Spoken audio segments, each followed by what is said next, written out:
Ganahan ba mo sigihag sugo? Ha? Hindi man mo mutubag. Oo o dili. Kanang sigihan ra kitag sugo ba nga inighuman sa usa nimo ka buhat di ana say lain, human sa di ay lain. Jadi pagyud ka pasalamatan. Ganahan mo ana dili. Nyag masipyat ka kasab-an, nyag na kay nabuhat nga nindot di gyud ka pasalamatan pun-an na saglaing sugo. Nyag masipyat ka kasab-an. Nya og di ka masipyat wa say pasalamat. Ganahan mo ana dili. Di gyud mo malangit. Og di ka ganahan di gyud malangit kay matud pa ni Kristo diri ang sulugoon ang kalipay sa sulugoon mao ang pagtuman sa iyang sugo, dili nga mangitag pasalamatan, dili mangita nga daygon or tagaan og reward. Mao na siya ang sulugoon. Mao na si Kristo wa pasalamati sa iyang pagkasulugoon dinis kalibutan. Ni inding yun hinoon nga gilansang siya sa krus. Ang mahal nga Birhen Maria sa iyang pagkamasinugtanon sa Ginoo wa pasalamati din his kalibutan.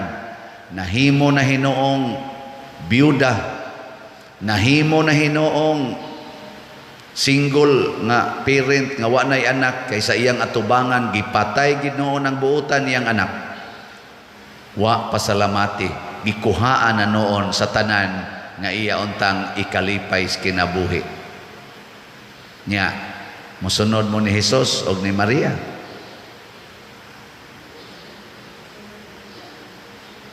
Yung hilo mo diya kisam na inyong sundon ang yawa nga sigig yung buhat unsay iyang gusto, enjoy life, patuyang yun, unyag badlungon mosupak yun, mo nang nawa siya dito sa langit. Napunta na noon siya sa impyerno. Ganahan mo na nga may impyerno mo.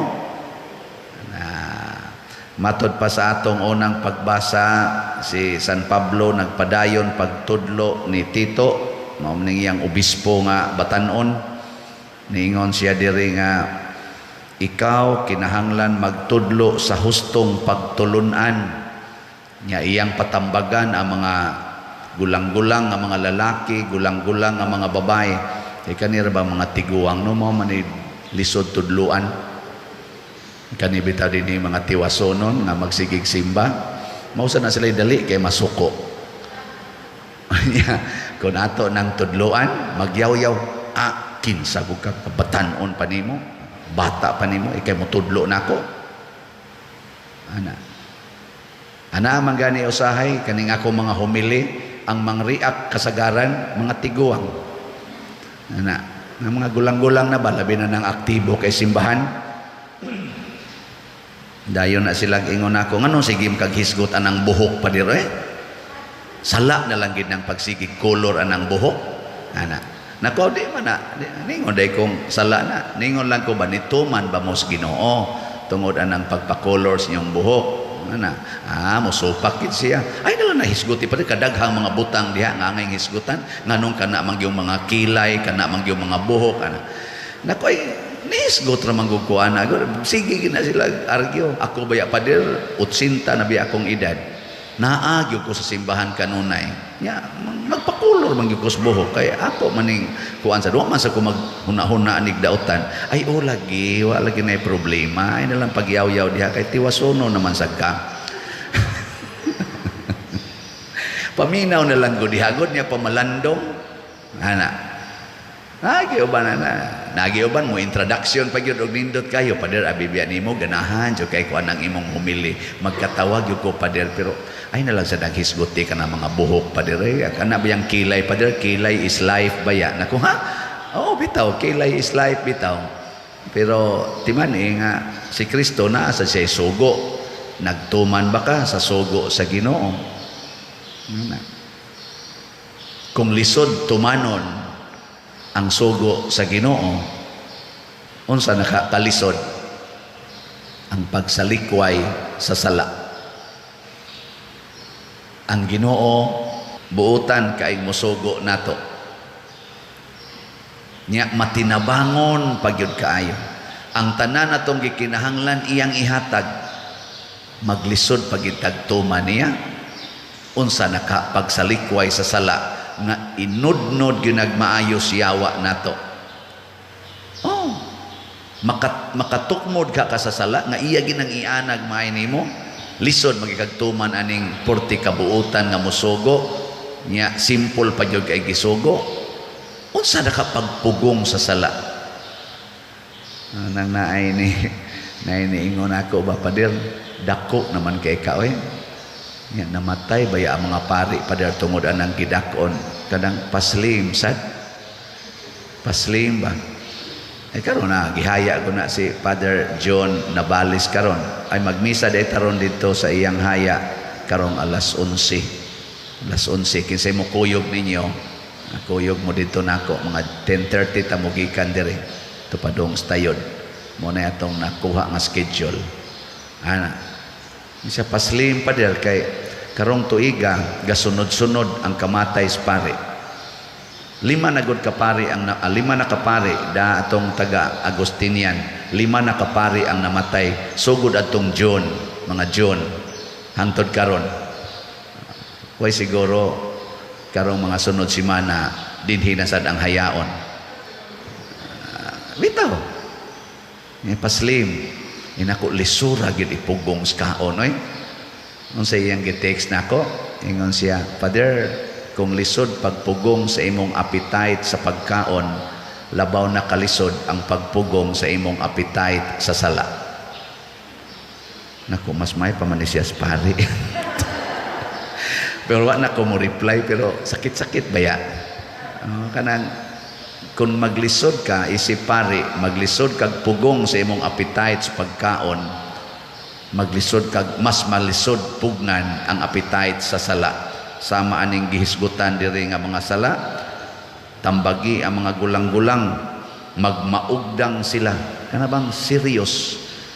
Kana bang dili ba ingon nga kana yangag ug naong, magmabuot sa ato pa sincere, magpugong sa kaugalingon, magmalig-on sa ilang pagtuo.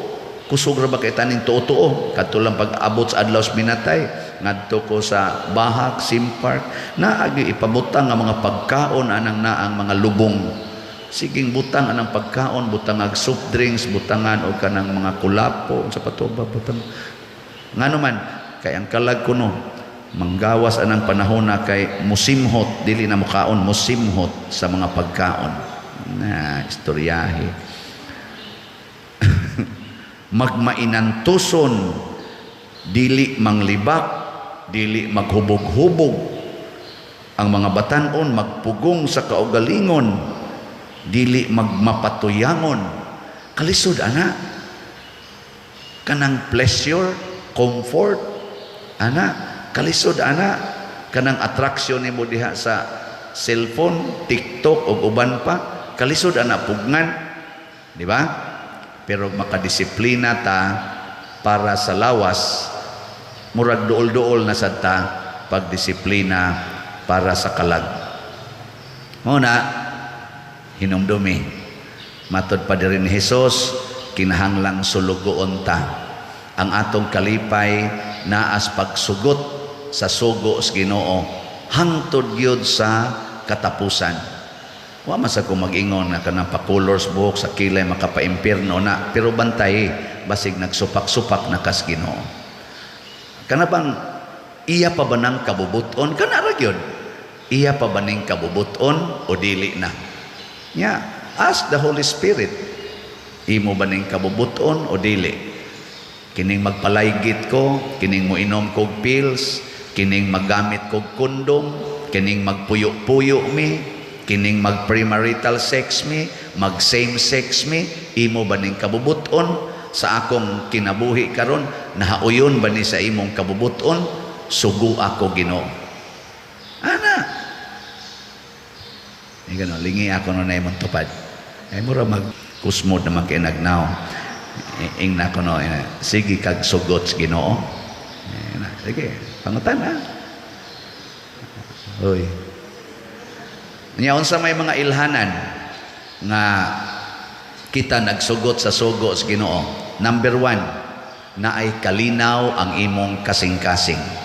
Basta Ginoo gani atong sundon na ay kalinaw, mubuhat gani kag supak sa Ginoo bisag unsa pa na ka nindot sa matas mga tao na agyoy guilt, madisturbo ka. Na ha? Number 1, kalinaw. Why stress? Relax ka. Sila bitaw maingon ako, Pader, sa kanang kadaghan sa imong schedule, wa ka ma-stress. Kanang bakasyon sad Pader, ana lingaw-lingaw. Maingon dayon ko, nganong ma-stress man ko nga porte man akong lipaya ani. Nya mo bakasyon ko ma-stress na noon ko. Kaya nga akong kalipay niya mas pagbuhat sa akong kinabuhi isip pare. Ana sukad ko na orden pagkapari, wa gyud koy day off. Wa gyud ko mag-sit og day off. Pulos gina na ay appointment ana. Na siya. Nga naman, di man ko ma-stress. Ako lang paminaw, di ko ma-stress kay lipay man ko. Dag ko kay tag problema din Kana lang hapit na niabot og usa ka tuig o pagita kasugod og tukod sa kumbento kay gamay pa kay halin ang slat. Kanang og ato ginang ako ginangunaw-naon makaguol ngano man nga kun mutabang tag kapilinya duha ra man ka buwan naa namang budget tabang tang bisyap chupilo ka momot wa man kaabot usa ka buwan abot man ding budget ani sa ato mura mag-aaginon as of yesterday ang atong halin naa pa sa 9,954 slots. Pero pakpakan yapon nato. Mo na makapawa sa stress. Ana bang maka-appreciate sa kidagamyang butang. Ingon dayon ang tubag sa Espiritu Santo nako kay mangutanam jud ko sa Ginoo nganong hinay man kay ning halin Lord mura magnindot magid unta nga makatukod na gid karong buwana sugod na di pa manggid kaya kay wa pa may enough fund. Motubag ra sa nakong Ginoo ayaw ko pagbuti dawat lang unsay akong ihatag nimo nya magsige pa kog kwenta-kwenta kadaghan aning nag-subscribe nako kadaghan aning gasiging follow nako Lord tandugon lang na nimo sila mamalit lang nag usa ka slot ikaugma hurot na ning 45,000 na lang gud ni ang slots unya kadaghan anang gasiging follow nganong di na mo paltog slot ingon sa Ginoo ay ko pagbuti kinsang kasing-kasing akong tandugon. Di ba? May ngosa din ko, your will be done. Pasti lag mamatay ko Lord suntuig sa kamatay lang diha. Humnon ko ning project ka. May mag-imo ning project nga ako man di ba? Awa na, higda na ko wanay hunahuna, tug dayon. Manang layo ra kay nang 5 minutes inighigda na ko. Hagok na ko ana. Di jud ko mabalaka. Ngano man naningkamot ra kog tuman sa sugo sa Ginoo kawa na kay sala pa der naagod supak sa tapnagsa sahay pa gani permanente pero ang tumong dili ang pagpakasala ang kahuyangan sa sala naagid na ang tumong ang pagsugot gyud sa sugo sa Ginoo mao na nga sige lang sa bangon ikadagma bangon sunod sa Ginoo murag bata ba gasunod sa mama dagma naman hilak lakaw naman gasalibay na sipon drip sige lang jog lakaw dagma naman ana kay di man kay kamong mulakaw asunod lang yapos mama ana hangtod gyud malig-on hangtod kamao natang motudlo unsay angayng buhaton ang importante ang ato yung palambuon nga mahimo tang sulugoon sa Ginoo karon lingian ang imong tupad ikaduhang lingi ing na magpasugo kanako ing na magpasugo kanako nya moingon kay siya magpasugo jud ko nimo pasabot ana sulugoon na siya sa Ginoo ngano man ang pagkasulugoon sa Ginoo matud pang San Pablo mao ang pag-alagad sa atong isig katawo alagad nga spiritual alagad nga financial alagad sa imong abilidad or unsang alagad sa atong isig katawo kay mao man na ang expression of love ang service matud pa ni Kristo ni San Juan bakakon ka kung moingon kang nahigugmas Ginoo apan imong awayon ang imong isig katao. Di man gani ka alagad anang imong makita, unsa na ka sa Dios nga dili nimo makita. Na siya kaya lagaray kita nya luwason dayon tas Ginoo niini. Mao na nga ang giingos Ginoo diri sa Salmo, ang kaluwasan sa matarong nagagikan sa Ginoo. Kinsa ning matarong? Ang sulugoon sa Ginoo. Kay ang Ginoo ra man gyud mo'y matarong. Nya kun magpasugo na taniya ang sugo sa Ginoo, pirmi gyung matarong. Nya kita sang nagstuman ni ana mahimo sadtang matarong. Mao ra na siya teknik. Nya kun wa ka suguas Ginoo pag colors imong buhok, ay pag color. Wa ka suguas Ginoo pag butang dihag koral, ayaw pagbutang. Unsa man pag determine mo lagi to na ay kalinaw sa imong kasing-kasing. Why guilt? Why matud pa ni kuan sa diri, matud pa ni San Pablo, wa sila'y ikasaway kanato. Pero na itong pagkural din sa atong simbahan. Naabay ni saway, nganong ni kural ta? Wala. Ngano man, gitarong ra nato para na tarong ang parking, naasay agianan para sa mga tao nga dili mo simba, nindot sad ang ilang pagkaagi, kay atong gitarong ang karsada, di sad kayo gamay. Gigastuhan ginanatog minilyon para lang matarong ang karsada, libot aning simbahan. Way makasaway nga naman gibuhat na nato alang sa kaayuhan sa tanan, sumala sa kabubuton sa Ginoo unsaon pagpahiluna ang simbahan. Naabay makasaway nga mao ni ang atong lingkuranan, mao ni ang atong pagbutang dinhi sa atong mga facilities nga mogasto ta aning atong sound system og mga 3 million. Nay mo saway ana para manis Ginoo makadaig taw di ba? Una ingon ana dili kay paras kaugalingon, pero para pa sa atong kaugalingon ato na nang butangan diha og barikada, wa nay makasuod diri. Magsige na nagpisti-pisti na to mga silinga, sige wali di ta kaagis agianan ana. Pero karon mas nindot pa na silang agianan sa una, kalapokon na to sa una diha, hapig ito sila mga hapla diri ari ganing luyo, masunggat man imong naong atong mga bully diha ana. Karon nahapsay na kaayo, di ba? Mansad mo pakpak, pakpakan sa nato yango la. Itaw salamat sa Ginoo ining tanan, salamat sa atong mga benefactors, salamat sa mga namalit na tong slots tungod ra gid ni sa atong paghigugmaay. Pero padayon ta nga mga buotan, kugihan nga mga sulugoon sa Ginoo. Manindog ta.